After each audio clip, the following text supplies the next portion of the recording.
I grew up very religious. My entire family was incredibly invested in the church, and my parents made sure that I grew up the same way. So I guess it's no surprise that I became a nun as soon as I had the chance. Well, I was still pretty young, so it was more like an apprentice, but I was practicing to become a nun. I really looked up to an older nun and priest in the church. They were basically my teachers. They mentored me and showed me how I was supposed to behave. Of course, it wasn't all great. The nun that I looked up to was very mean and had a bit of a temper. She usually ended up taking it out on me, since I was the youngest around. She treated me like a slave and made me do everything around the convent.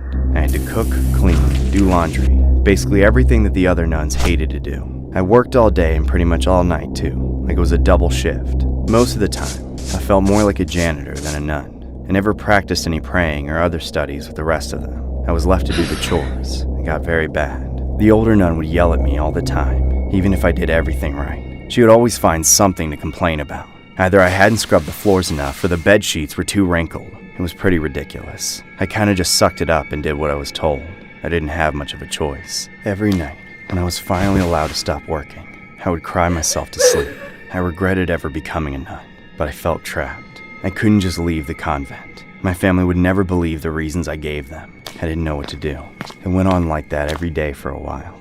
I knew I was being treated unfairly, so one day I decided to address the matter with the priest, privately. But when I told him what was going on, he just ignored me and told me to do as I was told. He even yelled at me and told me I was defying God. I went into a depression after that. I didn't see how things would get better. I just cleaned and did my chores like I was told, barely functioning. I continued to cry every night. Then one day, after being yelled at by the nun again, I heard her talking about it with the priest in another room. But what was the most disturbing part was that I heard them laughing about it. They sounded like psychos. It was as if they had been using me and laughing about it behind my back the whole time. I was so upset. I decided to confront them about it. I barged into the room and found them standing there, talking normally. I stood there and looked at them awkwardly, and they stared back at me. Sorry, I thought I heard laughing in here. Then, suddenly the nun charged at me and started yelling like crazy. Get out of here! You have no right to be here! Get back to work, scum! She tried to grab me, but I screamed and broke free. It was terrifying. I had no idea what she was going to do to me. I ran out there as fast as I could and got back to cleaning. Everything went on just the same as always for the next few days. But one night, as I was mopping the floor, I heard noises in the convent.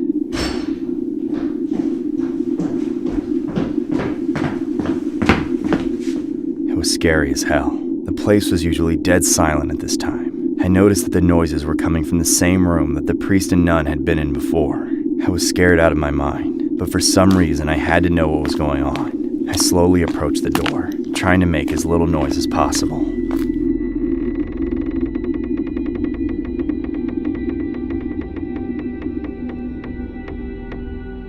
It was still hard to hear what was going on, so I put my ear to the door. What I heard freaked me out. It sounded like they were getting intimate or something on the other side. I was possessed by this urge to see what was going on, so I opened the door and slowly peeked in.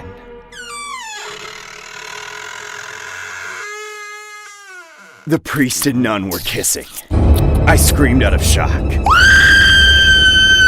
It was illegal and unrighteous for them to be doing what they were doing. They were a nun and a priest. I couldn't believe my eyes. The pair of them charged at me, looking insane. I screamed and tried to get away, but they were too quick.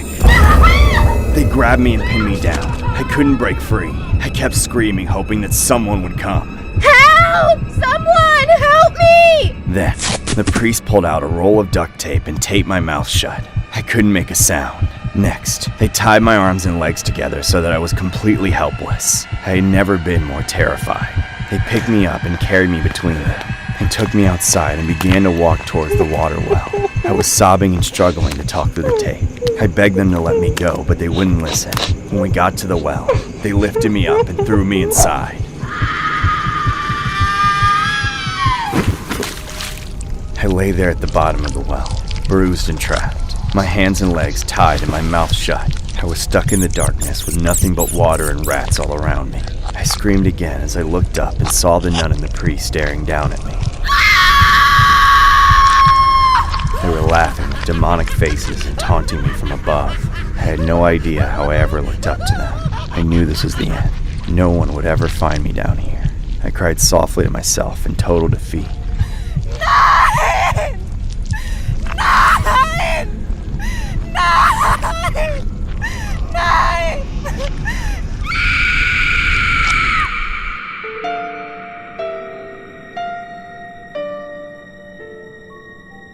On March 27, 1992, a young nun known as Sister Abaya was found decomposing in a well in a convent compound. With no credible leads, the case has seen several twists and turns during almost 3 decades. These include reinvestigations, allegations of evidence tampering, witnesses turning hostile, and a petty thief becoming the key to convicting the accused. After further investigation, the court then convicted a nun named Sister Sephi and a priest named Father Thomas Kotor for the young nun's demise and destruction of evidence. It was alleged that the pair committed their heinous acts after Sister Abaya came across them engaged in illicit intimate activity.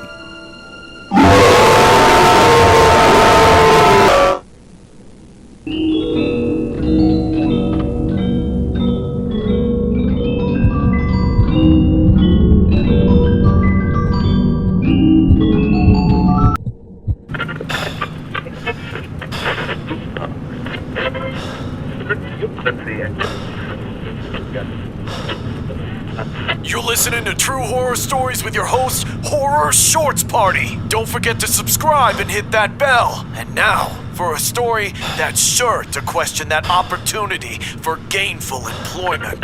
I think that's the right address.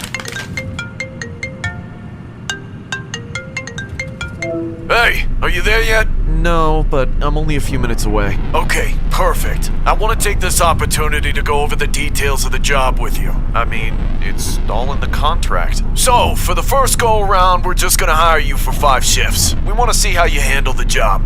I think I'll be able to handle it just fine. I've had security jobs before. Yeah, but Freddy Fazbear's Pizzeria is different. We aren't your run-of-the-mill Chuck E. Cheese or suburban malls. Freddy Fazbear has personality. Personality? Like charm? No, like liveliness. He's got vigor, you know? Anyway, so all you really need to do is sit in the security room and watch the cameras. You don't have to do any rounds throughout the building. We actually encourage you not to do so, or you could incur penalties from your paycheck. What? How am I supposed to check the blind spots? Don't worry about the blind spots. That's not in your contract. Listen, man, I know what the contract says, but I won't be able to ensure the security of your property if I can't do physical rounds. I'm a little concerned about some of the language in the job description. Well, if you can't follow instructions, then I'll give the job to someone else. I've got 2 other guys in line for this job. Nope, don't do that. I need the money. I'll do whatever you say. Just go ahead. If you already know what you're doing, then you can reference the contract if you have any questions. Good luck. Good luck? Wait, what do you mean good luck? Jeez, what a jerk. You have arrived at your destination. Oh shit! What the hell was that? You absolute moron! That's right, get out of here, you idiot! At least I'm already here. I'll worry about you tomorrow, I guess.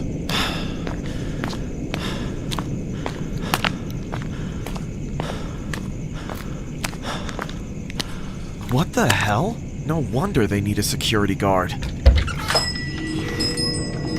Ugh. Hey, kid! You can't be in here, we're closed! Ugh, what a great start to the job.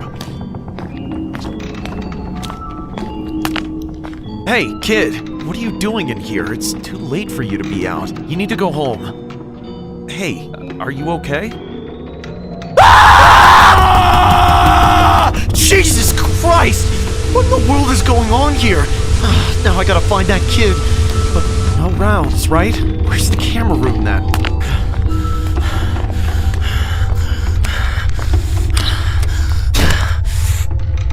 Man, this place gives me the creeps. Just one camera at a time? Really? Where's the selection of you all? Main stage, hallway 1, hallway 2, party room, kitchen. That's it? I could really use some more coverage. Wait a second. One of them is missing. Did that stupid kid run off with it? Where did he even go? Can't see a damn thing from here. Screw the contract. God damn it. I'm letting some random kid steal property on my first night. I won't be keeping this job, I guess.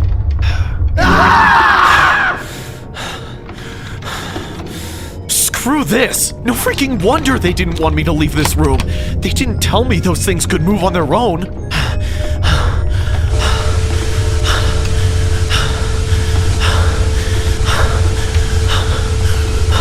Come on. Where is he? No, not the dang chicken too. How is this possible? Oh, but where did the bear go? He was just right there. He's not there. Oh, come on! Are they all alive? No. How are they so fast? What do they want with me? No. I can't do this. I have to get out of here.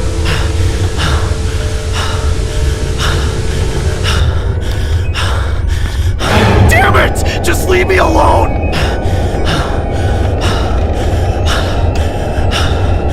You guys can't open doors, can you?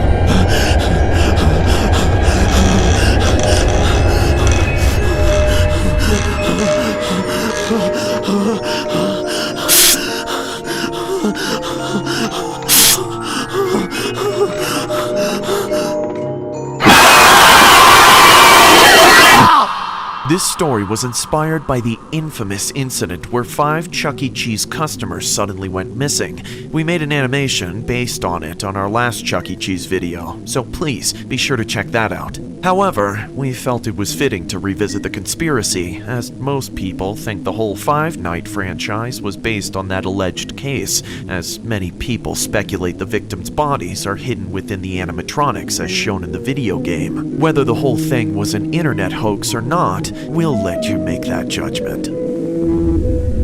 This presentation may contain language and scenes which may be objectionable to certain individuals.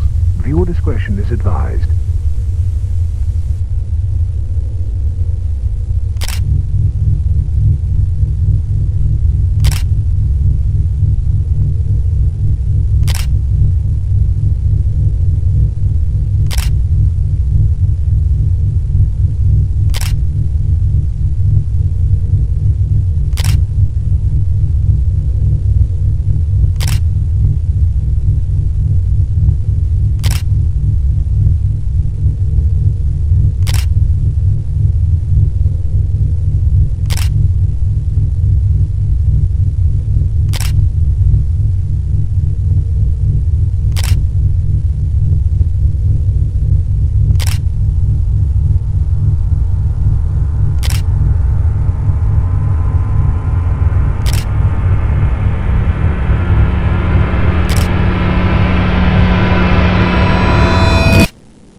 I think it's about time that I shared my story with the world, and Twitter seems as good a place as any. It was easily the most traumatizing thing that has ever happened to me. I was around 9 years old. I had a pretty normal childhood up to that point. I lived with my parents in a standard 2-bedroom house. Nothing too special, but it was alright. Of course, once everything started happening, my opinion on the house changed drastically. I started to hear noises every night when I was trying to sleep. It was like there was something in the walls of my room, or maybe the vents. What made it even worse was that there was an air vent on the ceiling right above my bed, so the sounds came through very clearly. I didn't know if it was my imagination or not, but to me, it sounded like breathing.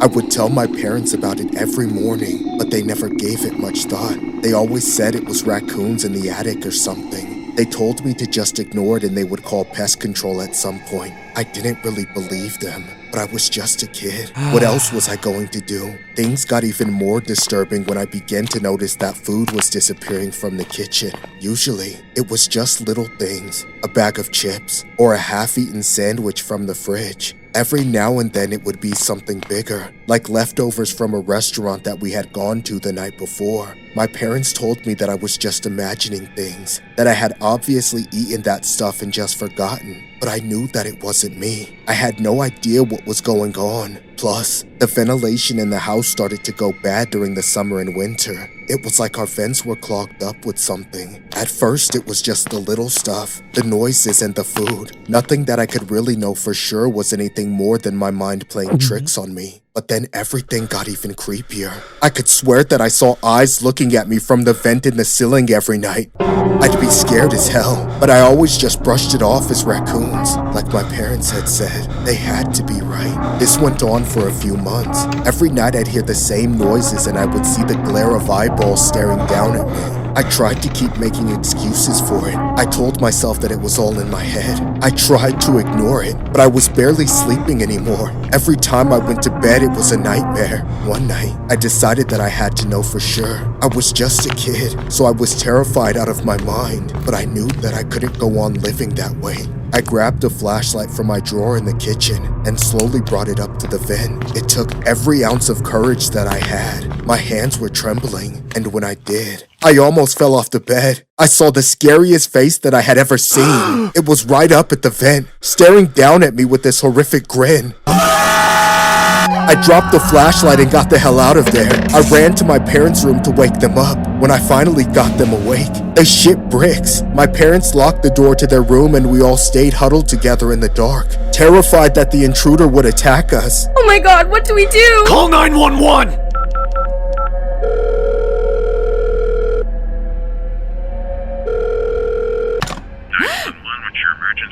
Hello? There's someone in our house! My dad stared at the door, waiting to charge at the intruder just in case he came bursting in. It was the longest few minutes of my life. Every tiny noise made me jump. Every creak could have been the man about to break down the door. I thought my heart would explode. My mom started crying. After what seemed like hours, the cops finally arrived. They brought us outside for safety.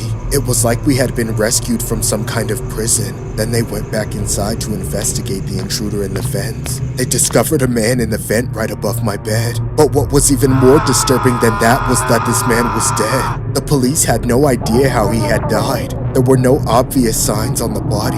He was just laying there, with some horrifying grin on his face. After further investigation, the police determined that the man had been living in our house for quite some time. He had obviously been sneaking out and stealing food in the middle of the night while we were all asleep. I don't know how none of us had ever caught him. They found a ton of garbage and food wrappers up there with him. That's probably what had been blocking our ventilation. He had easily been up there for months, coming and going like a ghost. No one knows where the man came from or how he got into our vents. The man just so happened to die while above my room, which explains why I always heard noises every night and why I saw someone staring at me. Who knows how long he had been dead right above me.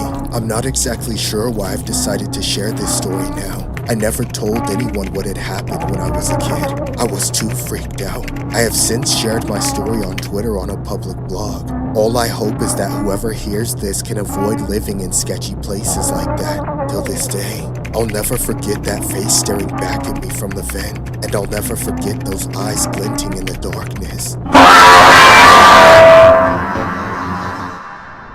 This story was inspired by a horrific true Twitter blog posted by a man who claims to have experienced the ordeal in 1981. The animation pretty much sums up what went down. After experiencing constant ventilation problems and missing food items from time to time, it all made sense when the man discovered eyes peering through a vent at night while watching him sleep.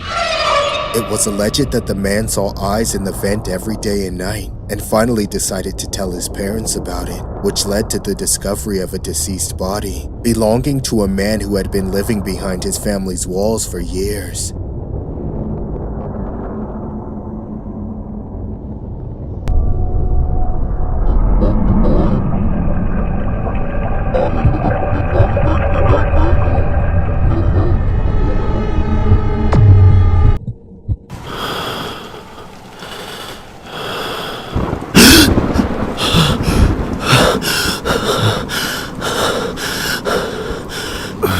What kind of a storm comes through at 1 in the morning?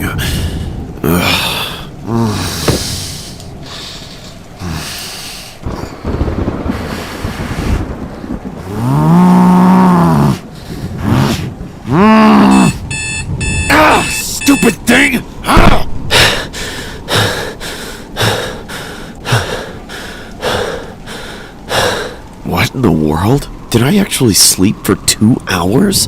No, it must be broken. Oh, sure Mother Mary will wake me up if I oversleep.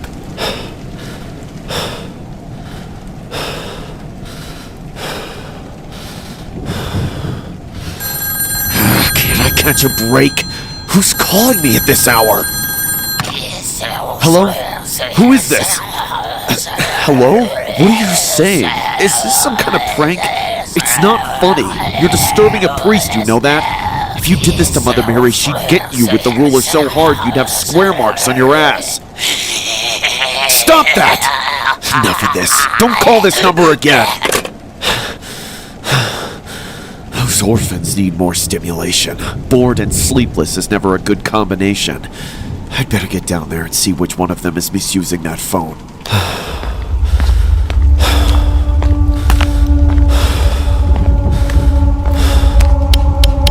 The storm must have knocked out the power. At least those kids can't cause trouble anymore. Oh no! What are they doing to the sisters? Why, these rascals have it coming now.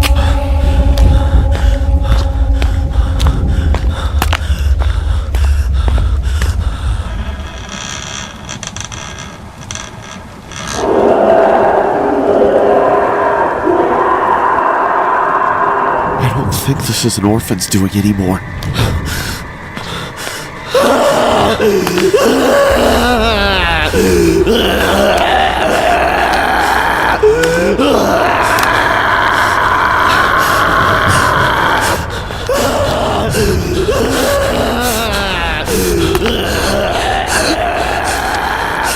Just look. Someone has invaded your sanctuary and laid an evil hand upon one of your sisters. Bestow upon me the power to bring them to justice. Amen. Sister Sarah, what's happened to you? Dear God. Sister Sarah, you've been possessed.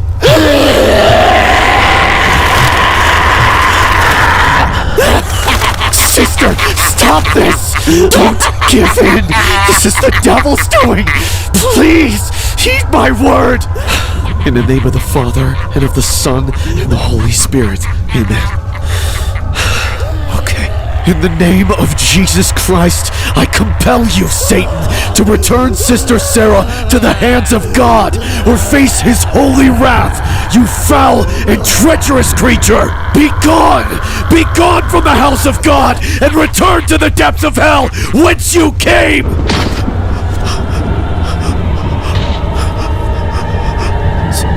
Sister Sarah?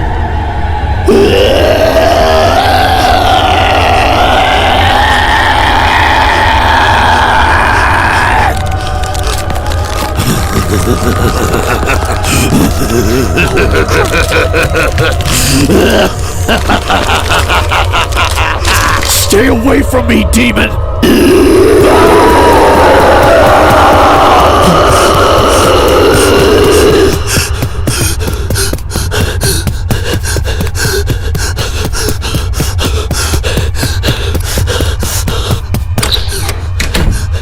Open this door, you coward! I'll never open a door for Satan unless it leads him straight back to hell! Please, Father, let me in. Take this demon out of me. Please, I need you to save me. It hurts. It's like my soul is burning. I can't take it anymore. No, it's a trap. I know it is. You won't trick me. I'm prepared. I know you, Satan. I shall repel you with the words of God.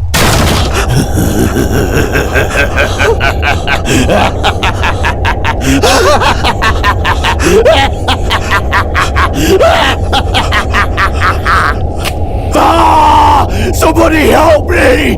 Help! Ah! This is one of the most disturbing, creepiest stories on the internet by far. The animation was inspired by a real-life case that happened over 300 years ago at a convent in Sicily. A nun named Sister Maria claims to have been possessed by the devil.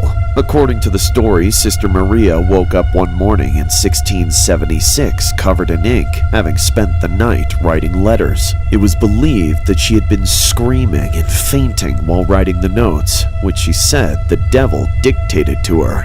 She claimed the possession was part of the devil's plan to turn her against God. Below is the image of that letter, which was later translated to bizarre messages rebuking against religion and things of that nature.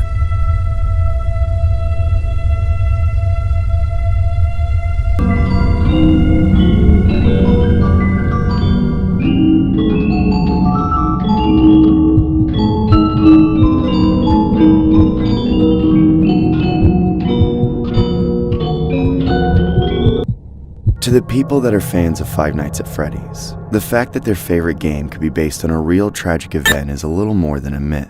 One possibility for the origin of the story out of many others. It's just another edgy piece of the lore, something to dismiss as a made-up connection. However, I believe there's far more to it than just that. I only learned the details of the game because my son is super into it. We talk about games together as a way of bonding, otherwise I never would have played it. However, once I realized that Freddy Fazbear's is obviously a mimic of Chuck E. Cheese, I started listening, and once I got the full story, I was convinced that the whole thing is based on something I experienced. Way back in 1993, I was working at Chuck E. Cheese. It was my crappy part-time job in college where I always got stuck working the late shift. Between the lifeless lighting, the uncanny animatronics, and the weird families, I was always creeped out. However, the thing that would put me most on edge was a coworker of mine who we called Nate. Nate was one of those guys that always seemed angry about something. Every time he looked at me, it was like I'd just kicked his dog or something. And whenever we were around each other, he would harass me. Whether it was splashing dirty dishwater in my face or throwing me under the bus for something he did, he always made my shift 10 times worse. Plus, he got into arguments with the managers every day, because he was always late with a BS excuse. Aside from the incident, the most psychotic stunt he ever pulled was already heinous. He had just spent 45 minutes in the bathroom supposedly deep cleaning it. I went in there right after to take a dump while on my break, and he had clearly not done a single thing. What's worse, when I sat down on the toilet, I felt something drip on my head. I looked up and saw an entire turd stuck to the ceiling. I flipped out and reported it to my manager. They logically suspected it was Nate's doing, but he never fessed up to it, and there was no way of proving it. Just from the look on his face, though, I know he did it. Probably as some sick joke, or maybe just because he was sick in the head. Even after he got away with throwing his poop, he held a grudge against me for reporting it. The next night, Nate and I worked. We got stuck late after close cleaning up after a busy day. At some point, Nate disappeared, but that wasn't unusual.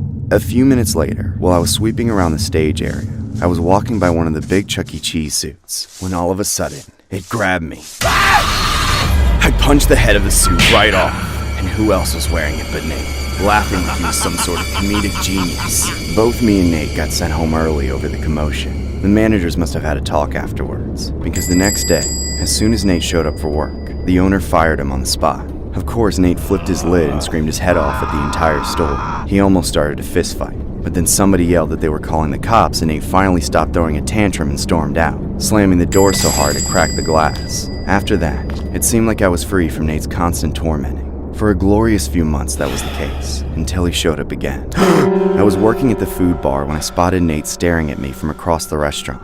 He was pretending to play an arcade game, but the entire time he was glaring right at me. I tried to ignore it, but he was stalking the restaurant for hours, and every time I looked over at him, he was already looking at me. Then, he came up to me in order to shake, and he was just as antagonistic as he always was. This better be perfect, you hear me? If you're gonna steal my job, you better be good at it. Nate, you never even worked front of house. You never made shakes. Shut up! How would you like to get fired over some bull crap? I had to roll my eyes and sigh, but I was hiding the fact that I was scared. There was something even more unhinged about him then. Eventually I went on break, and like usual, my first move was to go to the bathroom for a long dump. I soon realized I wasn't alone in the bathroom. There was someone in the stall next to me, laughing like a psycho. I recognized that voice. It wasn't just any creep, it was Nate. Every day I spent working with him came rushing back, and I was suddenly terrified of being alone with him. I didn't make a sound. I was glad he left the bathroom after a bit, and I breathed a sigh of relief. knowing I could get back to business as usual, except there was nothing usual about that day. A few minutes later, I heard a loud pop from the restaurant, followed by screaming. The hairs on the back of my neck stood up, but I wanted to convince myself it was just balloons popping. But then I heard it again and again and again. Despite this, I continued to delude myself into thinking it was just balloons, and I stayed put. Out of nowhere, somebody burst into the bathroom. I watched their legs as they walked up to my door. It smells like shit! What the hell did you eat? They kicked the door with full force. What do you want? Stop it! Despite my pleas, they continued to kick the stall. I knew they would break it down before long, so I panicked and reached into the toilet bowl. I pulled out the log I just laid and lobbed it over the door. Ah! Everything is brown! You stupid idiot! I must have nailed him right in the face, because it was enough to get him to leave me alone. Afterwards, I finished up and cleaned off my hands, then left the bathroom to go back to work. Unfortunately, once I stepped back into the restaurant, I saw nothing but catastrophe. People were either hiding under tables and chairs or laid out on the floor. I had no idea what was going on, but it had been going on the whole time I was in the bathroom. Nate did all of it, and had just left, but the cops were just showing up. Later, I found out that Nate sought revenge for getting fired and came back to take it out on a few employees. He was arrested not long after at his mother's apartment. I was lucky to be in the bathroom when he did it. Otherwise, I wouldn't be alive right now. Knowing all this, and from what I've been told about Five Nights at Freddy's, the parallels are just uncanny to me. I believe this is what the story of the game is based on. The story was inspired by a tragic incident that most people believe to be the origin of the Five Nights at Freddy's franchise. It was an incident that happened in 1993 when a man named Nathan Dunlap, a former employee of the Chuck E. Cheese restaurant, was frustrated about being fired 5 months prior. His revengeful attack left a total of 4 deceased and 1 critically injured. The correlation behind the incident in Five Nights at Freddy's is that there had been many underlying resemblances. Like for instance, the Freddy Fazbear's Pizzeria's resemblance to Chuck E. Cheese, and how the setting of the game encompasses the year of the crime, 1993. There are many more similarities to the victims and the characters in the game itself online, but here was just a handful that summarized the deadly events.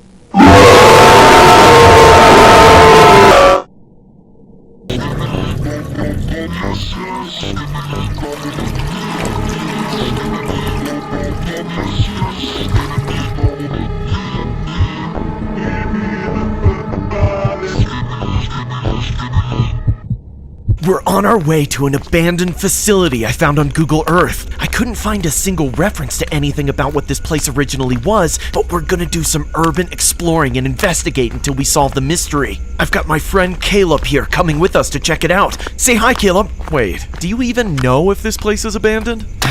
Yes, it is. Come on, just play along. I don't want to have to do a lot of editing. Whatever, man. I don't care about your video. The whole idea is dumb. It's not dumb. You're just scared. Shut up. I'm not scared. I'm just tired of walking. Well.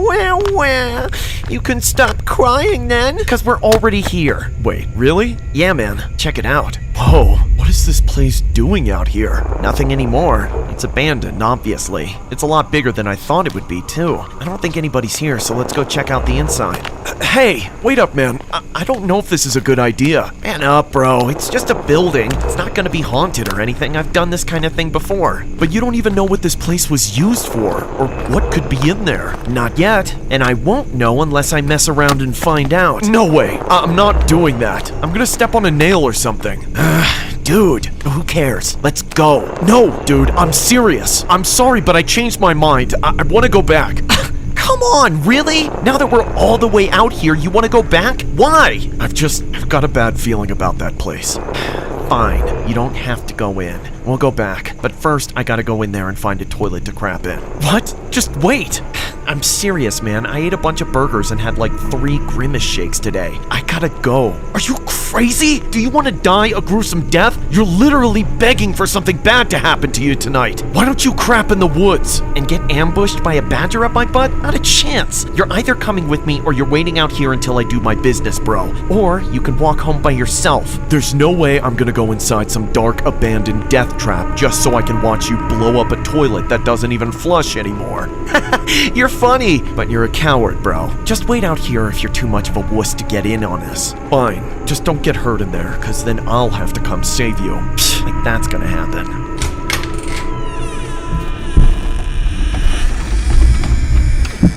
Alright guys, update. Caleb was too scared to go inside the awesome and mysterious abandoned building. So now this is a solo mission. Dun dun dun! It's time to search for a bathroom inside this vault of intrigue. I can't see a thing in here. There we go. Now, let's take a little gander here. Huh, looks like some sort of lobby. It's actually not too bad in here. I also thought this place would be more open. Oh well, there's gotta be a bathroom around here somewhere. Probably down this hallway. Ugh, it's not so nice down here. It smells kinda rancid. Check out this graffiti though. What's that say? Skibbity? Skibbity? What does that mean? Somebody wrote it over and over again. It must have been crazy or just uncreative. Oh, looks like somebody was living here for at least a little while. I hope they're still not around. Oh, God, the smell is getting worse. How could anyone sleep in a place like this? This amount of mold is not healthy. Look, there's cockroaches coming out of the pillow. Ew! Ah! Whoa! Holy crap, guys. A rat just ran over my foot and it was huge. Good thing I'm wearing boots, right? Oh boy. Don't forget to subscribe and smash that like button, you guys. And ring that bell if you want to watch my next vid as soon as it comes out. Okay, where's that bathroom? It's gotta be here somewhere. If it's not, I'm gonna crap my pants for real. There's another squatter bed. Where did he go to the bathroom? And what's the deal with this skibbity graffiti? Guys, I have no idea what that means, but look, it's everywhere now. All of the walls, the floor, even the ceiling. And it's all red. I hope that's not what I think it is. I gotta be honest, you guys, I'm really scared right now. I'm just trying to hold it in, but I'm starting to waddle. Yes, finally! Oh my god, I'm saved. It's all over in here too. And there's only one stall. Wait. Skibbity, skibbity, skibbity. No way, guys. Somebody's in there. I have to wait for them to get out.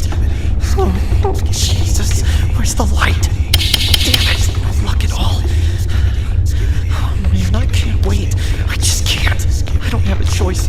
I gotta ask the guy to let me in, but listen to what he's saying. He's the guy who wrote all that stuff. Hey man, can you hurry up in there? I really gotta go. Hello? Skibbity! Skibbity! Skibbity! Skibbity! Skibbity! No, no, skibbity! No! Skibbity! Skibbity! Skibbity! Please, skibbity! No! Leave me alone! Ah! Skibbity! Skibbity! Skibbity! Skibbity! Skibbity! Skibbity! Skibbity! Skibbity! Skibbity! Skibbity! Pete? Skibbity! Where are you? Skibbity! Hello? Skibbity! Pete? Is that you? Skibbity! Skibbity! Skibbity! Ah!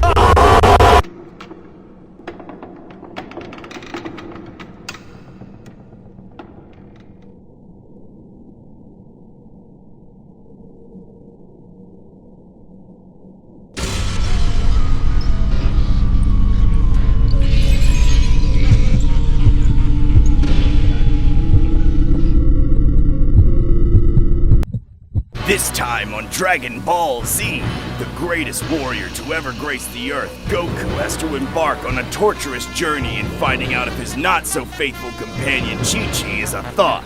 Goku then goes on to decipher a deadly love triangle that may put multiple lives in jeopardy in the Dragon Ball Z lair. Join Goku on his quest to finally discover peace once and for all. Now on Dragon Ball Z!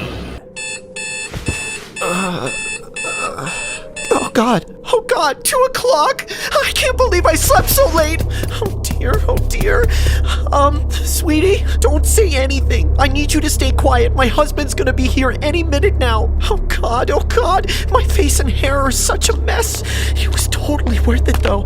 Past 1 minute of my life. Anything is better than Goku's measly 5 seconds. Mr. Saiyan isn't so super with his mini Dragon Balls. God, I wish he could grow his little sensu bean and not just his hair and muscles. Yes, I'm still gonna cook you breakfast. Just shut up and wait here. After you finish, you need to call an Uber and leave, okay? God, God, I am so tired of these men always thinking they're so entitled to get their Dragon Balls charmed and then expect a 5-star gourmet cuisine after. I should just buy a Piccolo helmet toy and do the damn job myself. Oh no! It's him! Keep quiet over there! My husband is calling me! Good morning, dear. It's so great to see you. Good morning. It's 2 in the afternoon. Did you just wake up? No, I'm just having a lazy day. Well, you look like hot garbage. If you didn't just wake up, then what were you doing to end up looking like that? Like what? I don't know what you're talking about. Yeah, right. I'm gonna be there in 2 minutes. And if Vegeta's there, you and me are gonna have a problem. What? I thought you weren't supposed to be home until the evening. Plans change. Do you have an issue with that? Or are you hiding something from me? No, of course not. You know I can tell when you're lying. It's in the sound of your voice. I don't know what you're talking about. Nobody's here but me, myself, and my hairy ape downstairs.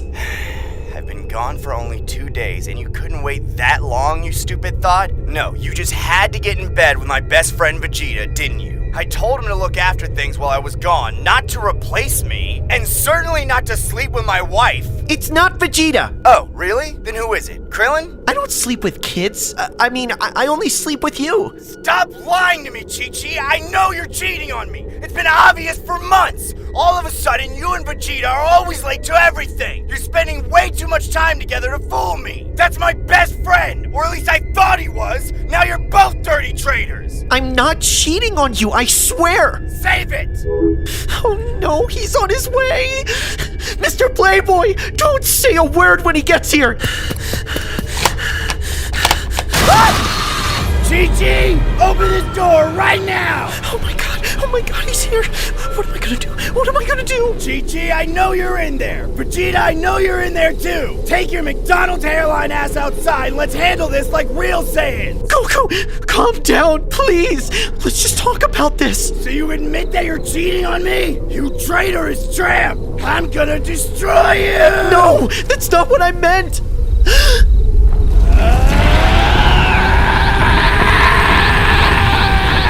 Listen, ho! If you don't open this door, I'll destroy you, Vegeta, the house, everything will be gone! Vaporized, turned to dust! Goku, I'm not gonna open the door while you're being unreasonable. Please, just calm down. Unreasonable? I'll show you unreasonable. Unreasonable power! No, don't do it! Kame! Goku, stop! Please! Kame! Goku, please! I'll let you smack me with your Dragon Balls if you simmer down!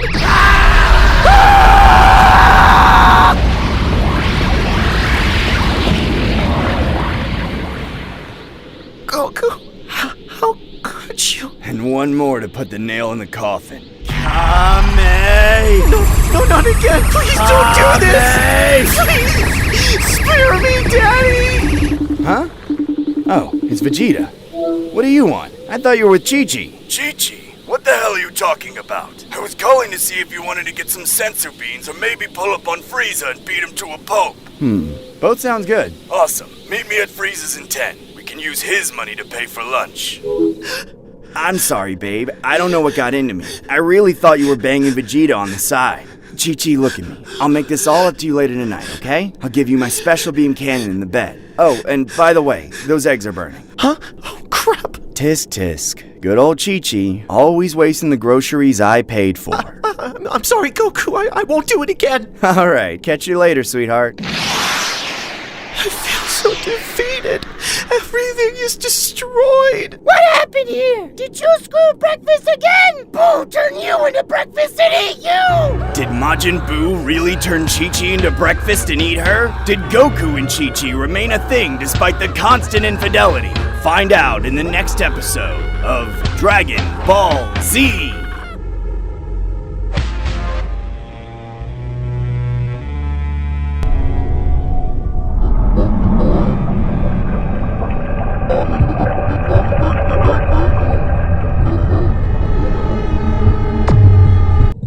By the time somebody turns 21, they're supposed to be going through college or working a job, hanging out with friends, going out doing things, and in general just living life and making memories. As for me, however, with my 21st birthday only a few months away, I don't have the luxury of any of those things. All I have is a boring life of abandonment in this godforsaken church. I was always a troubled girl, even before ending up here.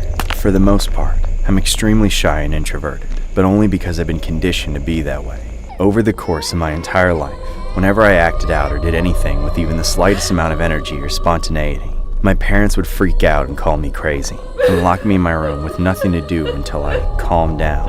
Every kid throws tantrums at some point, but when I did, I was treated like I'd been possessed by the devil. Once I hit puberty and my temperament became worse, my parents didn't understand that this is what happens to girls at a certain age, so they condemned me as a problem that would ruin their lives and reputations. They sent me off to camps for troubled teens and Bible camp and a dozen other camps, all to no avail. Every time I got home, they were disappointed that it didn't work because I hadn't changed. Of course, nothing was actually wrong with me.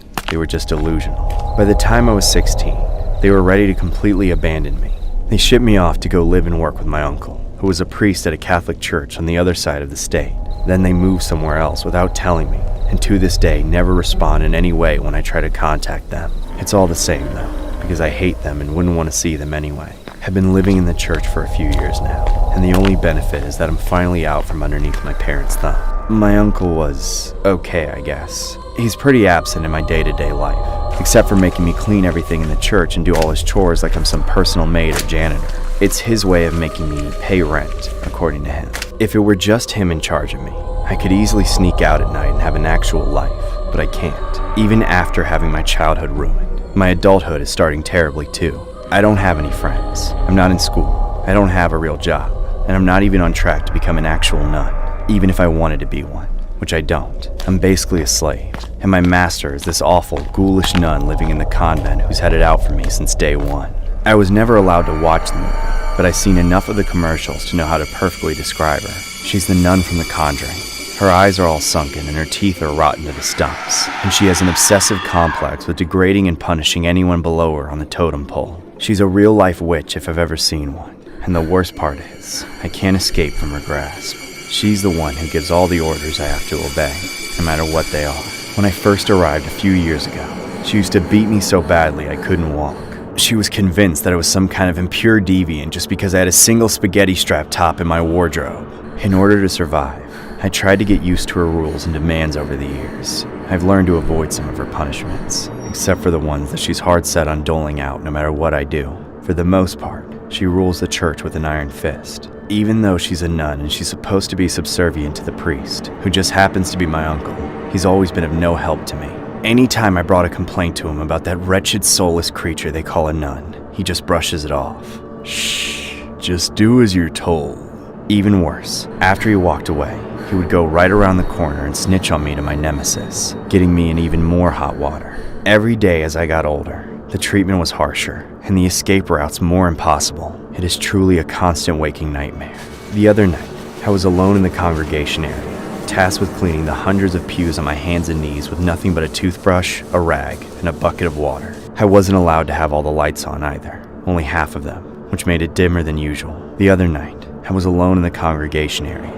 I was 2 hours into it, long after everyone was supposed to be in bed, when suddenly all the lights were shut off. I stood up and looked around, but I couldn't see anything except a tiny bit of moonlight through the stained glass above the altar. A deep sense of dread arose in my stomach as I began to feel like I wasn't alone. That's when I saw her lurking from across the pews around a corner. Who knows how long she'd been watching me, but now in the pitch black lighting, she looked even more demonic than ever. Her eyes were almost glowing. I shrieked in terror as a chill ran through my entire body. What are you doing? Why did you turn off the lights? Stop it! Why are you doing this to me? She didn't even respond to me like a human being. She just laughed. The thought occurred to me that I should just run straight out the front door and never come back. That I'd rather take my chances with the outside world than spend another second in there with her. But by then it was already too late. She charged forward, moving faster than I ever thought she could. By the time I turned around and started to run, she had already caught up to me. She grabbed me and yanked me to the floor, where she pinned me down. Ah! Get off of me, you psycho! Let me go! I thought I was about to be at the mercy of the witch, when I suddenly saw my uncle appear behind her. Please, help me! She's gone crazy! But then, a wicked smile went from ear to ear across my uncle's face, and he knelt down beside me and covered my mouth with his hand. Shh. Just do as you're told.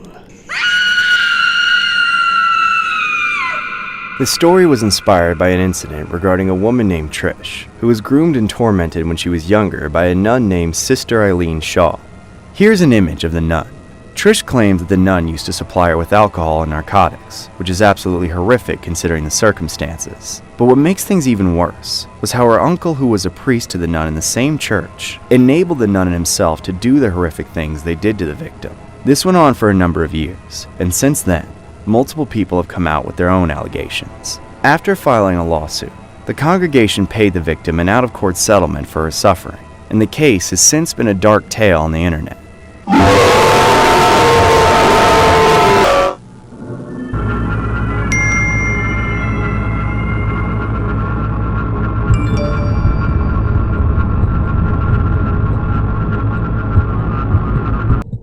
This happened a few years ago, and unfortunately, I still remember everything like it was only yesterday, giving me nightmares every single night. I would always hear a familiar knock every time I was asleep in bed that went sort of like this. I wasn't always this paranoid, but I assumed it was just debris or birds outside my bedroom. Other than that, my stay in Canada was rather one of the creepiest experiences of my life. I'm an international student from India, studying chemical engineering at one of the best universities in Canada. The good thing about my situation at the beginning was that I lived on the first floor of a small dormitory next to the campus. However, every good experience had an equivalent bad encounter, and one of them was being isolated. In a stereotypical setting, many people joke about Canadians being super nice, and while that was true to some extent, my reality was the complete opposite. In the area where I lived, no one wanted to hang around me, so I didn't know anyone. I often went on social media to get updates from my friends and family back home on Twitter, and I admit that modern technology helped me feel less homesick while far away from the people I cared about. Unfortunately, as time passed, my homesickness only became worse. I remember sleeping one night when I heard the familiar knock on my window, followed by a phone notification. I got up to check my phone and saw it was a notification from Twitter, which was odd because it was incredibly rare for me to receive them on this platform. Somehow, Twitter recommended a page for me to check out. The page was called Canada Creep. At first, I thought it would be a page full of scary photos and videos, but to my surprise, the page had multiple bizarre-looking images of women taken from a cell phone, and it didn't look like they were edited. They were candid photos of women at the gym, sidewalk, restaurant, and school. So, it was evident that whoever owned this account was a creep. But what came next made me extremely anxious. As I scrolled up, a familiar face appeared. It was a photo of me in school. I covered my mouth in horror, and as I looked further, I saw more images of me along the sidewalk, as if someone had been taking pictures of me from behind. Things were getting serious now, and I couldn't take this lightly. Whoever was taking photos of me was clearly a stalker. When I scrolled to the top of the Twitter page for the latest post, I saw another candid image of me, and this time I was on the bed browsing through my phone. Then, I felt chills all over my body when I saw that I was wearing the exact same clothes in the photo, like it was taken about a minute ago. As hesitant as I might have been, I gathered my courage and slowly turned to face the window where the photo had been taken. And that's when I saw a creepy old man smiling at me with his face pressed up against the glass. I screamed for help as the old man tried to break in. He kept banging on the window until the glass finally shattered, prompting me to run to my roommate's bedroom just across the living room. I then opened the door and immediately locked myself in with her, asking her to call the cops. As she dialed and was on the phone with the operator, I was convinced it was only a matter of time until he could barge into the room and harm us. And that's when it hit me. It was the same knocking pattern that I had been hearing for the last several nights. My roommate and I just sat on the bed, staying put, and awaited for the cops to show up. Hopefully the guy would just go away. A few minutes passed, and there was no creepy knocks or sounds outside. The police eventually arrived. However, the man was no longer there. They searched in and out of the vicinity, but the only evidence they found was the shattered window. I reported to the police what had happened and how it began on Twitter. When they further investigated the man's Twitter account, it could no longer be found, indicating that the old man had already taken down the page. They did everything they could to trace him but found nothing. Weeks turned into months, and nothing ever came up. Even when the number of security guards and CCTV cameras increased in the apartment and school premises, I was still anxious, becoming paranoid. It was stressful for a long time looking over my shoulder every now and then, wondering if there was someone from afar staring at me or taking pictures of me. Unfortunately, this wasn't the kind of attention I wanted, and aside from that, I had to undergo therapy multiple times just to get a bit of comfort. A few more months passed, and I finally got a call from the cops, telling me they had caught the man who attempted to harm me and my roommate. Later on, they further explained that this creep was an old Canadian man who intentionally stalked multiple various women throughout the city while taking inappropriate pictures without their consent. It just so happened that I became one of the many victims of his voyeurism, which traumatized me. Since then, I would always cover the apartment windows with a curtain, hoping I would never have to see another man with a creepy smile ever again. This story was inspired by a disturbing incident that happened in 2017. There was a Twitter account called Canada Creep, which was a page that had images and videos of multiple women being filmed on the streets, and even in undisclosed locations without their consent.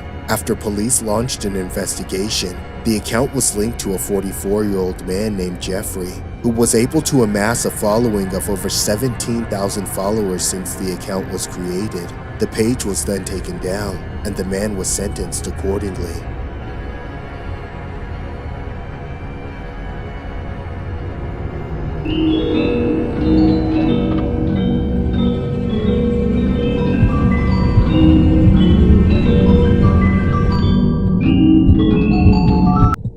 I was a pretty miserable teenager. Honestly, I spent most of my time crying and the rest of my time having panic attacks. I guess part of it was anxiety, but most of it was because of my family, especially my brother. He was horrible to live with. He would take every chance that he got to bully me and make my life as bad as possible. My parents did nothing to stop him. In fact, most of the time my dad encouraged him. I was a big disappointment to everyone and no one really gave a shit about me. One year, my birthday was coming up, which to most people would be a happy occasion. But to me, it was just another opportunity for my family to ruin my life. My family, and even more so my brother, would always torment me about the upcoming day and make sure I felt as miserable as possible. They'd count down the days and I'd always end up crying a lot because I was petrified of what was coming. This year for my birthday, my family was forcing me to go to this creepy place that I absolutely hated.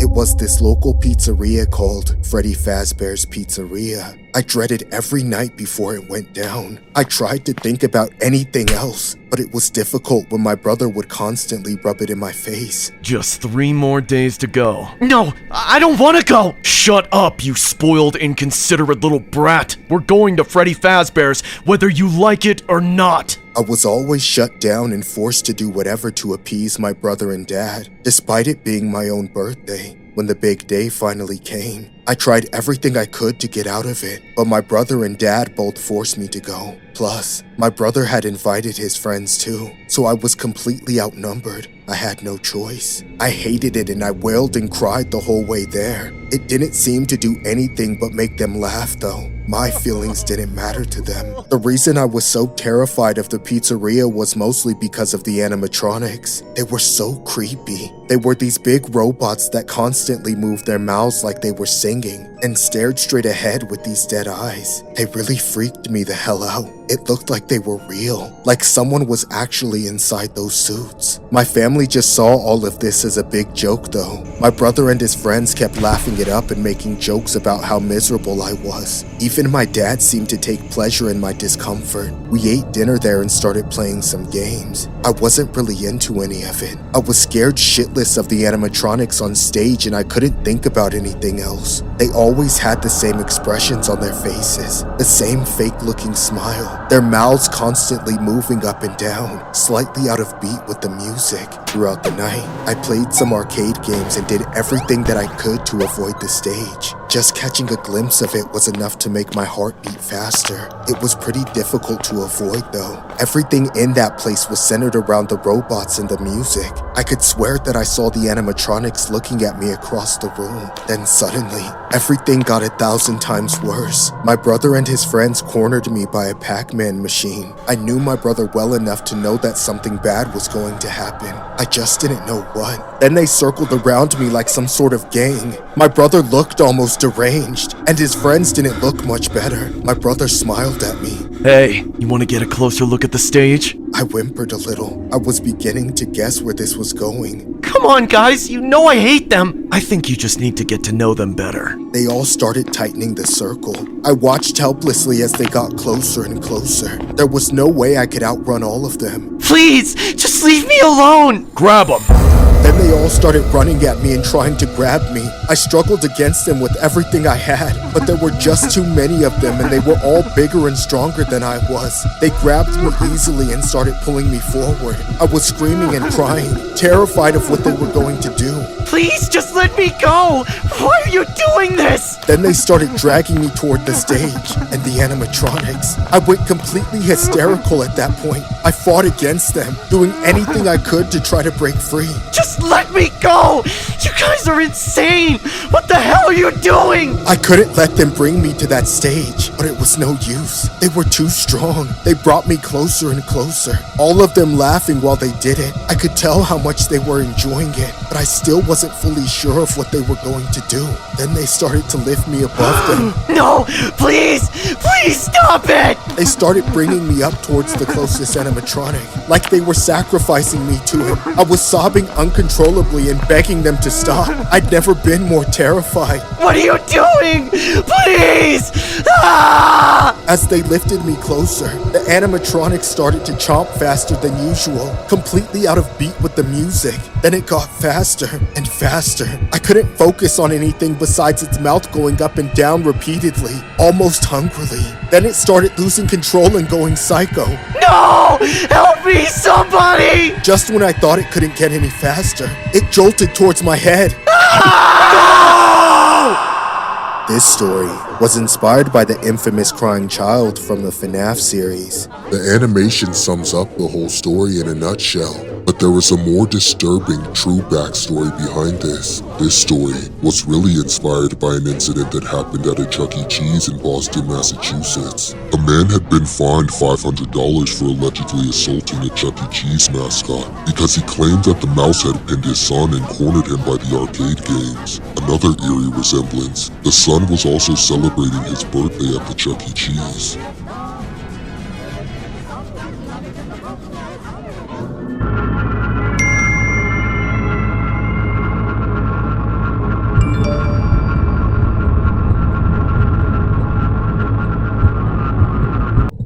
Recently, I moved out of my parents' house. Not for any real reason. I just figured it was time for me to be out on my own. The only problem was rent was expensive. Really expensive. Plus, I was still in college, so I needed a place close to campus, which just made it worse. A mortgage was only slightly cheaper, and it's not like I could have afforded to buy any property anyway. The only other option that I found was to live in a large house and split the rent with 3 other roommates. It wasn't the most ideal, but it was easily the most affordable. I decided to take it. I guess most people wouldn't be comfortable living with strangers. I didn't mind too much though. I'd always been pretty good at meeting new people. I was going to share the place with 3 other guys, Tony, Zach, and Melvin. I knew absolutely nothing about them, other than that they couldn't afford to live on their own either. The other 3 had already been living together for a little bit. I was replacing their 4th roommate who had just moved out. Once I moved in, I decided I would introduce myself to each of them, being the new guy. Plus, I wanted to get their contact information just in case I needed to get in touch with them. I went to each of their rooms and introduced myself and exchanged contacts. They were all pretty chill, except for one. When I went to Zach's room, he watched me with a very unsettling, creepy look on his face the entire time. The whole interaction was incredibly awkward and strange. He seemed to have this habit of staring at you throughout the entire conversation. He didn't take his eyes off me once. I tried to keep it light, but he didn't seem to know how to have a normal interaction. He kept trying to make lame jokes that just made everything worse. When I asked for his number, he gave me his Twitter account instead. I reluctantly gave him mine in return. I felt a little uncomfortable about it, but I didn't care too much since I rarely use Twitter. Zach told me that he preferred to use Twitter instead of texting because it gave him a chance to see what I was doing in life through my tweets. It made me feel super awkward, and I told him that I basically never tweeted, but he didn't seem to care. He just smiled and stared at me blankly. I decided to leave it at that and walk out of his room quickly.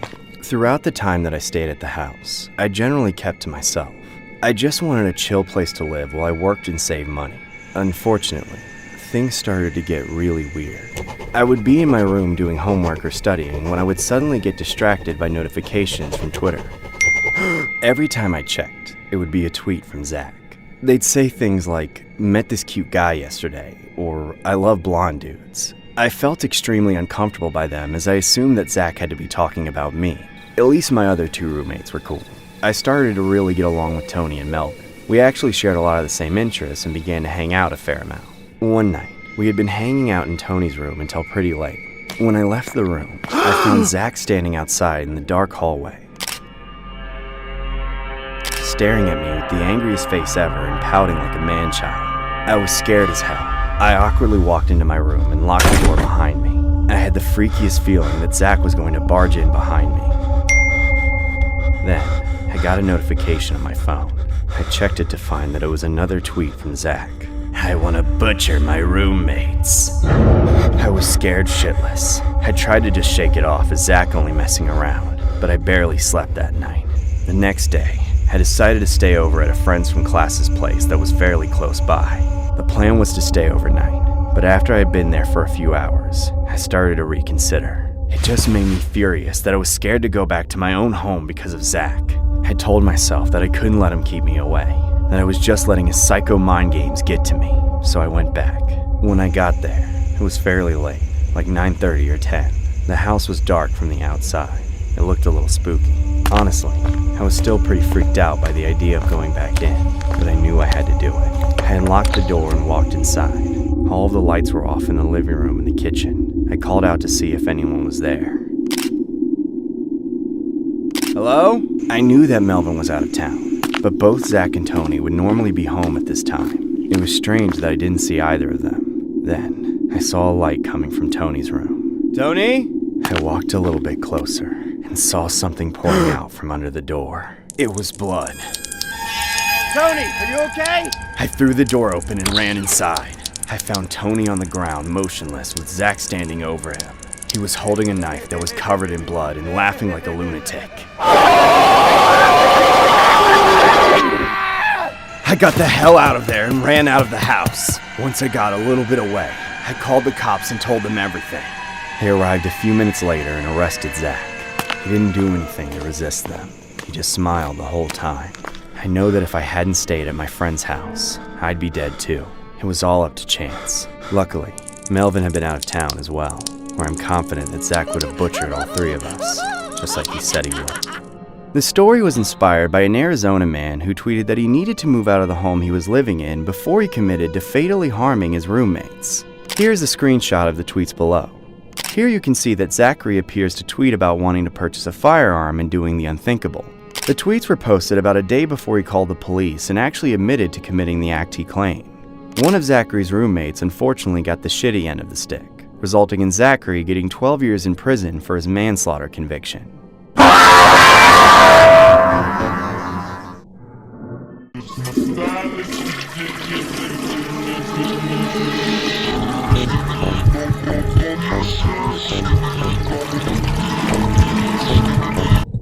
I was halfway home on the bus when I had to get off at a random stop to find a toilet. My stomach hurt so bad it felt like I was about to explode, so it was definitely an emergency. Unfortunately, a lot of the bus route went through some pretty sketchy parts of town. That was just how seriously I needed to find a toilet.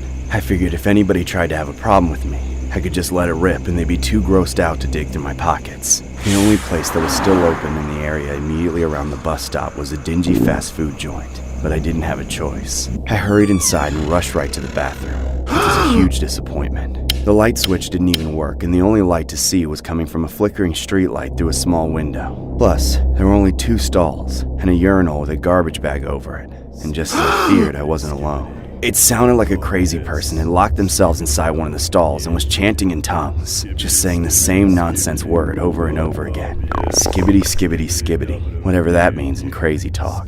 I was hoping that nobody would be present for what I was about to go through, but I didn't care enough for it to stop me. Unfortunately, when I opened the stall with nobody in it, I was so disgusted by what I saw that I almost threw up. Somebody had managed to coat just about every inch of the toilet with their feces, inside and out, and it smelled like a rotting corpse. Even in my most desperate hour, I would rather poop in my own pants than touch that mess even with 3 layers of gloves on, let alone my bare butt cheeks. And hovering over it was not an option because I didn't want any of the splashback from that toilet to have a chance of touching me. That left me with only one other option, to ask whatever wacko nut job was in the other stall to do their chanting somewhere else so I could use the toilet. I knocked it first, then realized the door wasn't even locked. Before I opened the door all the way, I tried to warn them. There was no response, so I slowly pushed open the door. Strangely, the chanting stopped right as I did that, and there was actually nobody inside the stall. I didn't question this at all and quickly pulled down my pants and sat down. As soon as I relinquished my grip, I realized just how much of a battle I was in for. The turd didn't move an inch. It got stuck.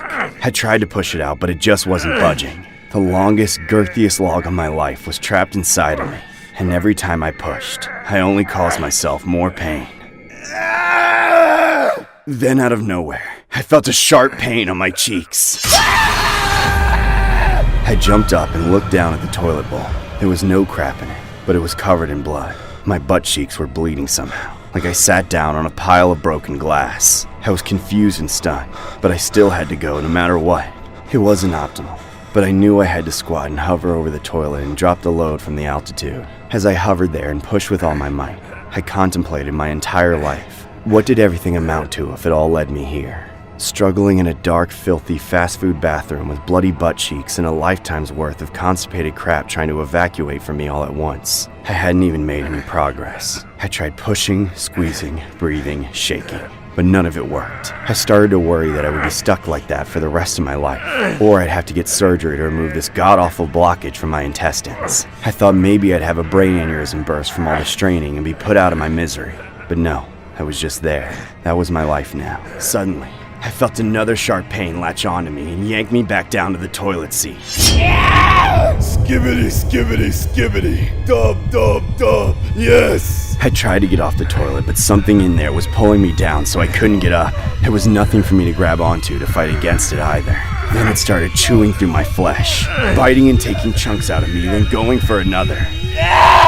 Somebody help me! Please, God, please! Not like this! Not like this! No matter how hard I fought back, it was useless. Whatever this was, it had me trapped there. But it wasn't just that. As it bit off pieces of me, it pulled me down into the bowl. First it was just my butt, but then it sucked in my whole body, and only my arms and legs were still outside. I was being crushed and devoured by some kind of toilet demon, and by then I couldn't even call for help. I couldn't even breathe. I knew there was no hope for me anymore. So I just accepted it. At least I wouldn't have to take that impossible crap anymore. And whatever ate me would get a whole mouthful of that too. Sooner or later, I was gone.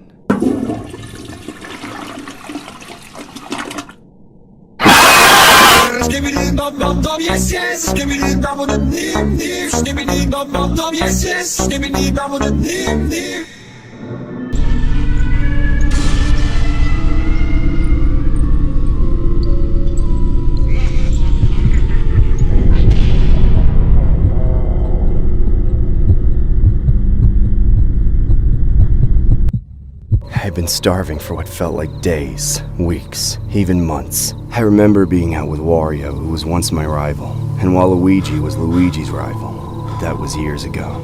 We had just wanted to find something to eat and had been stuck eating every plant around this psychotic world. I don't even know what we've become anymore. It's like the world sees us as the Mount Rushmore of the Nintendo world. But all I see is a bunch of desperate old decaying men walking on their last legs. We looked everywhere for food, but to no avail. Even with the 4 of us, there was nothing to be seen. We had spent the last few days together stomping on Goombas and Koopa Troopas, eating copious amounts of mushrooms and flowers, dodging piranha plants, driving on racetracks, and collecting stacks of cash along the way. But that was all useless when there was no supermarket or grocery store to purchase stuff from. Unfortunately, I fear it may all be coming to a premature end. None of us can remember how long we've been marching here. Jumping, stomping, eating, dodging. Always some new obstacle in our way, and ever more rolling hills to climb. It never ends, no matter how far we go.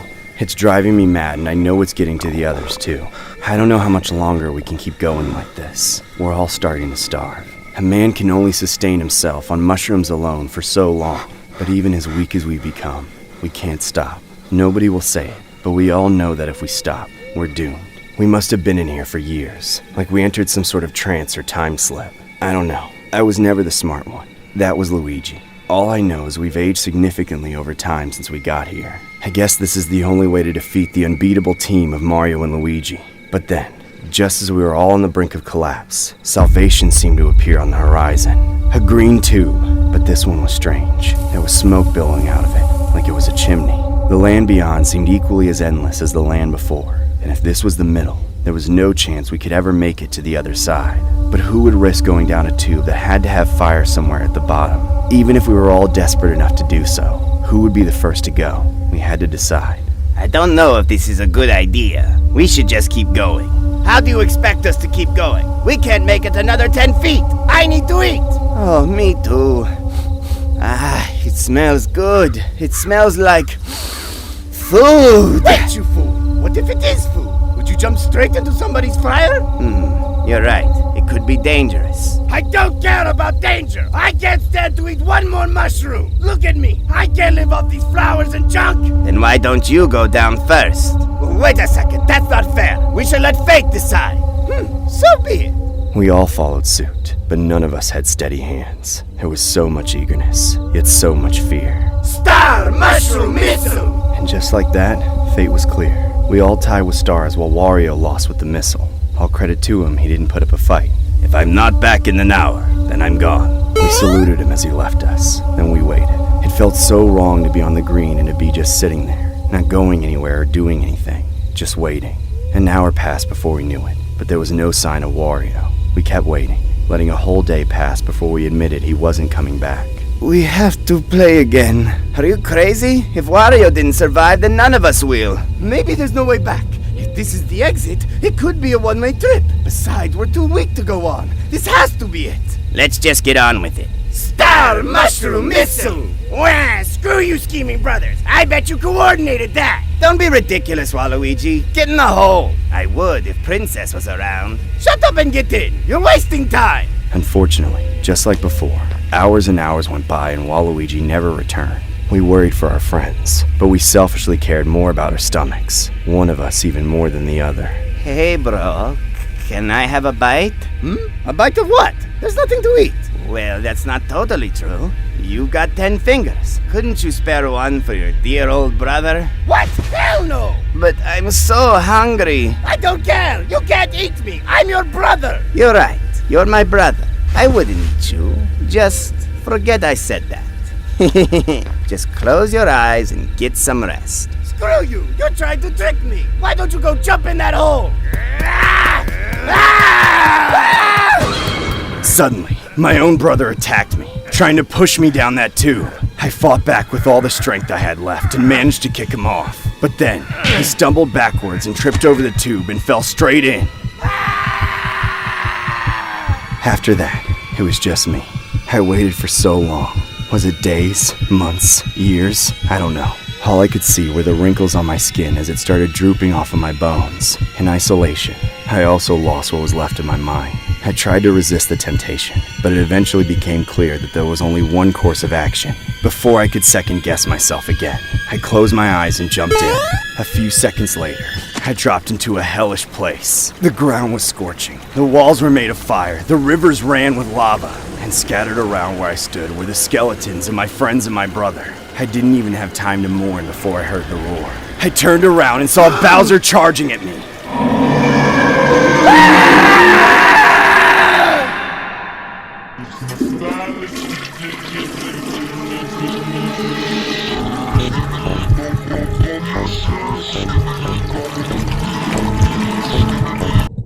The skibbity toilet trend has been blowing up on the internet. but all I see are memories of what really happened to me back when I was a teenager. I was friends with these two guys from school named Josh and Kyle. I didn't know either of them very well. We were just friends due to the proximity more than anything else. All three of us lived fairly close to one another and were in a lot of the same classes. One night, I was heading over to Kyle's house for a sleepover. Josh and I were invited over to Kyle's house for the weekend. I was pretty excited to just chill and take a break from school for a couple of days. Plus, his parents were apparently going to be out of town, so we had the place to ourselves. I got to Kyle's house a little late. I'd had some homework to finish up first. When I got there, Kyle answered the door almost immediately. I apologized for being late, but he told me it was no problem and waved me inside. When I went in, I was surprised to see that Josh was nowhere to be seen. It seemed kind of odd because Josh was usually right on time. Then I noticed his shoes in the foyer. There was no mistaking them as the guy's feet were several sizes smaller than mine or Kyle's, and Kyle didn't have any siblings. I asked if Josh was in another room, but Kyle just said that Josh was running late and would probably come over later.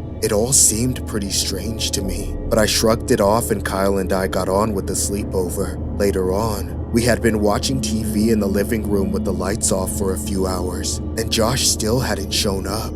I couldn't stop thinking about it for some reason. It didn't make any sense. I had spoken to Josh earlier that day and he hadn't said anything about being that late. In fact, he said that he had made sure to finish up his homework yesterday so that he wouldn't have to worry about it. I had the scariest feeling that he had to be in the house already. Why Kyle wasn't telling me the truth about Josh's whereabouts was beyond me. I was honestly scared as hell to ask as I didn't know what Kyle would do to me. For all I knew, there was something really dark going on. What was even more unsettling was that I kept hearing a noise at random points throughout the night. It sounded like someone was saying skibbity over and over again from a distance. It would come and go every few minutes, never lasting for that long, but it was consistent. After it had happened a few times, I asked Kyle what it was. He said something vague about his dad using the washroom that didn't make any sense. Besides, he had told me that his parents were gone for the weekend. When I brought that up to him, he slowly turned and gave me a really creepy look. A few seconds later, he turned back to the TV without saying a word. I was really shaken now and was starting to feel very scared. Kyle had never acted like this before. I was honestly shitting bricks. Plus, I literally had to shit since I was so petrified. I asked Kyle where the washroom was and he told me it was downstairs and to the right. He never once took his eyes away from the TV while he spoke. I got up and walked out of the room pretty quickly. I was happy for an excuse to get away from Kyle for a moment. When I got to the stairs, I started to feel even more afraid for some reason. My breaths were coming out very shallow and my legs didn't want to work right. It was like I was walking through tar. Every step felt difficult. I slowly forced myself to go down the stairs. And as I did so, I started to hear the skibbity sounds again. They seemed to intensify the further downstairs I went. It sounded like they were coming from inside the bathroom. Just when I was considering leaving and going back home, I suddenly had the thought that this was most likely all an elaborate prank that Josh and Kyle were pulling on me. Josh had to be the one downstairs making the noises. It all made perfect sense. I was going to open that door and find Josh laughing his ass off on the other side. I felt relieved and opened the door to the bathroom to tell Josh off. But I didn't find Josh inside. Instead, I saw something much worse. A super creepy head was sticking out of the toilet with a really long neck. It was twisting around jerkily and saying skibbity over and over again. I stood there frozen until it suddenly turned toward me and started yelling stuff at me. It looked like it was trying to break out of the toilet and come after me. I ran back upstairs and got the hell out of that house as fast as I could. I didn't stop until I was all the way back home. After that night, I dropped out of school and never contacted Josh or Kyle again. I have no idea whatever became of Josh. I think Kyle and his dad might have did something to him, but I never heard if he was alive or dead. I swear that what I saw in that bathroom had to have been some sort of demon. There was no way in hell that a person could stick their head out of a toilet like that, let alone have their body inside of one. I can't say for sure though. For all I know, Kyle and his dad were psychos who lured students to their house so that they could pull sick pranks on them. I'm still conflicted. I really think that it may have been something supernatural, after all. I saw it with my own eyes. It couldn't have been human. On darker nights, I can sometimes still hear someone saying skibbity in the distance, and I still find myself scared to use a toilet every now and then.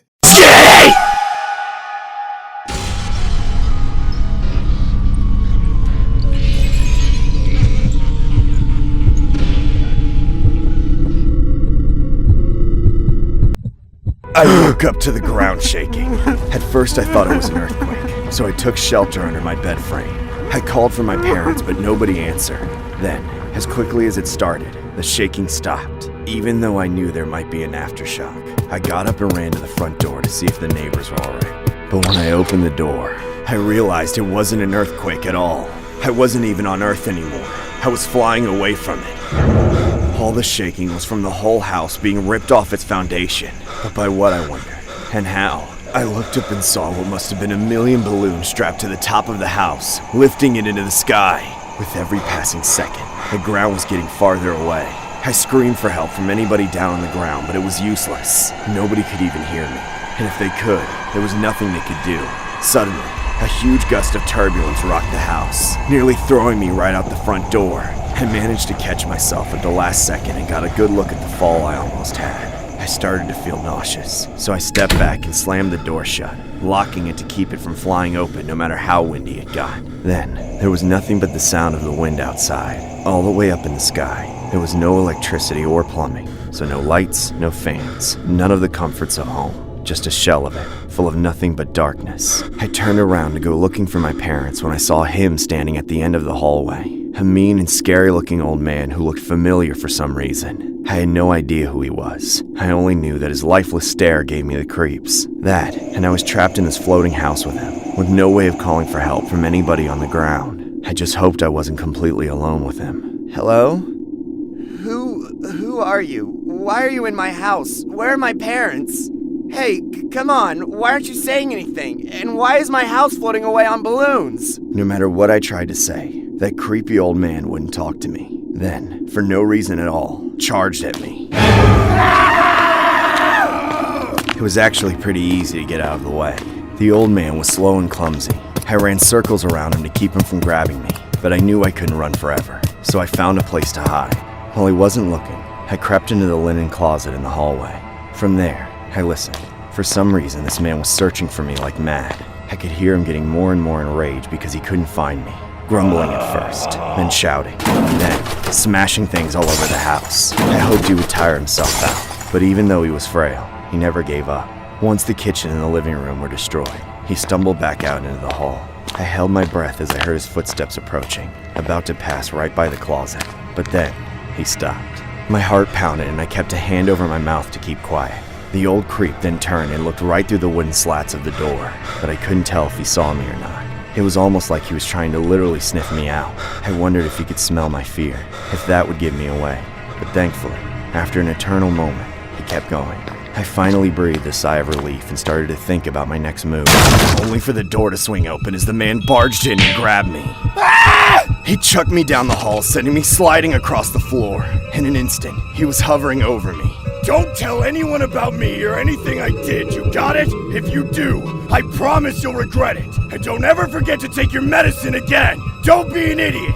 All you have to do is take one little pill every day. Is that too hard for you, you imbecile? No, it's not. I'll do it. I promise I won't forget again. And I won't tell anyone about you either. Well, that's great. Otherwise, I'll have to string you up by the... Just then, a knock came to the front door. In a split second, all the fury the man had from before faded to the level of a man I might actually want to talk to. That time already? I guess that's my cue. You remember what I said now, or I'll have to come back.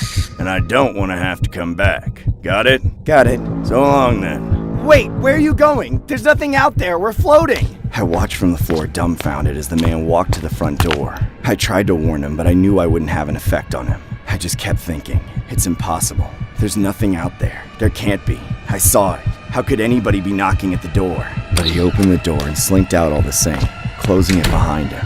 I didn't get a chance to see if anyone was on the other side, but I certainly wasn't going to open that door until they knocked on it again, whoever they were. Maybe it was just the old man messing with me, or maybe it was somebody who would come to help us. I didn't know. But more than anything, I didn't want to be trapped there all alone. I had to go check, even if it was just a trick. I picked myself up off the floor and walked to the door, then opened it to an entirely different world. What was all that noise? It was nothing. I was just playing a game. I was worried about you. I thought you were having another episode. I'm sorry. I promise I'll keep it down. I guess the whole time I was just in my bedroom. I know I have a really overactive imagination, but I don't like the word the doctors use for it. Regardless, I still had to look out my window to make sure the house wasn't flying anymore. The only thing I saw was him, my old and creepy next-door neighbor, smiling at me through the window, holding a balloon in one hand and snapping his fingers with the other, like he was trying to tell me something. I don't like taking my medicine, but I'll do it if it keeps me from seeing him up close and personal again.